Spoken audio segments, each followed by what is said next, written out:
आज से 2500 साल पहले की घटना है। बुद्ध एक गांव में ठहरे हुए थे।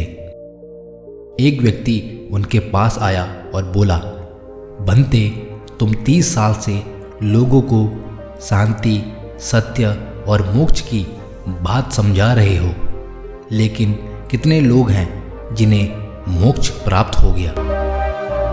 बुद्ध उनकी बात सुनकर बोले, तुम आकर मुझे मिलो, तब तुम्हारी बात का जवाब दूंगा, लेकिन एक काम करना।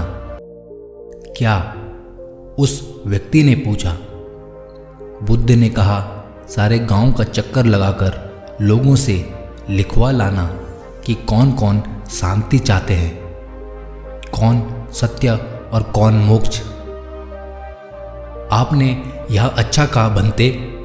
वह आदमी चकित होकर बोला, कौन होगा ऐसा अभागा जो इन चीजों को नहीं चाहेगा?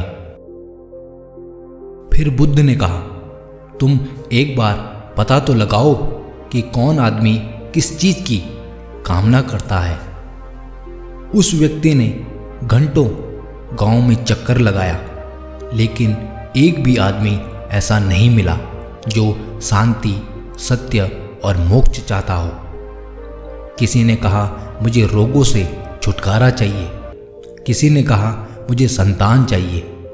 किसी ने कहा, मुझे नौकरी चाहिए। किसी ने कहा, मुझे लंबी उम्र चाहिए। वह व्यक्ति हैरान रह गया। फिर बुद्ध के पास लौट आया और बोला, यह तो बड़ा अजीब गांव है महाराज। कोई कुछ चाहता है, कोई कुछ, किंतु शांति, सत्य और मोक्ष की आकांक्षा रखने वाला एक भी आदमी नहीं है। बुद्ध ने कहा, इसमें अजीब है ही क्या? हम में से ज़्यादातर लोग सुख चाहते हैं, शांति नहीं, और सुख पाने के लिए शांति के उल्टे रास्ते पर चलते हैं। सुख मार्ग शांति का मार्ग नहीं है। इसलिए जो लोग वक्त पे यह बात समझ जाते हैं कि जिंदगी की असली खुशी बाहर नहीं, आपके अंदर ही है, ऐसे लोग भविष्य में असली सुख शांति पाते हैं। जगत का सारा सुख मिथ्या है। मोह के कारण ही हम दुख रूपी जगत को सुख समझते हैं। हर मनुष्य का लक्ष्य पैसा कमाना, अच्छी नौकरी, बड़ा मकान, बड़ी गाड़ी, सुंदर पत्नी को पाना होता है। वो इन्हें ही जिंदगी का सबसे बड़ा सुख समझते हैं, और यदि वो इन वस्तुओं को प्राप्त भी कर ले, तभी भी उसका मन शांत नहीं होता, बल्कि उसकी इच्छा और बड़ी हो जाती है और वह अशांत होता चला जाता है। जिस प्रकार सिकंदर, जिसने आधा भारत जीत लिया, लेकिन उसकी इच्छा समाप्त होने के बजाय और बढ़ गई, वह पूरा भारत जीतने की सोचने लगा।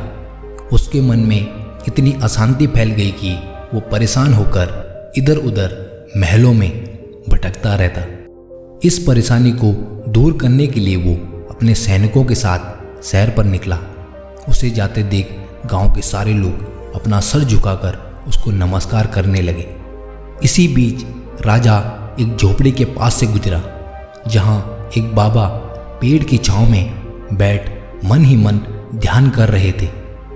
जब सिकंदर ने उस बाबा को देखा तो उसने बाबा को गुस्से में कहा कि आपने मुझे देखकर भी अनदेखा कर दिया। क्या तुम्हें मालूम है कि यह सारी प्रजा मेरी गुलाम है, और तुम एक राजा का अपमान कर रहे हो, जिसकी सजा मौत भी हो सकती है। यह सुनकर बाबा को हंसी आ गई, और बाबा ने कहा कि तुमसे बड़ा राजा तो मैं हूँ, जिसने अपने गुस्से को अपना गुलाम बना लिया है, और तुमने अभी तक अपने गुस्से को नियंत्रण में नहीं किया और कहते हो कि तुम राजा हो। ये बात राजा के मन में घर कर गई। वो समझ चुका था कि असली सुख शांति बाहर नहीं, अपितु आपके भीतर है, और सिकंदर अपने देश को वापस चल दिया। कहने का तात्पर्य यह है कि असली शांति अपने नकारात्मक भाव को अपने नियंत्रण में कर सकारात्मक भाव की ओर अग्रसर होना है। धन्यवाद।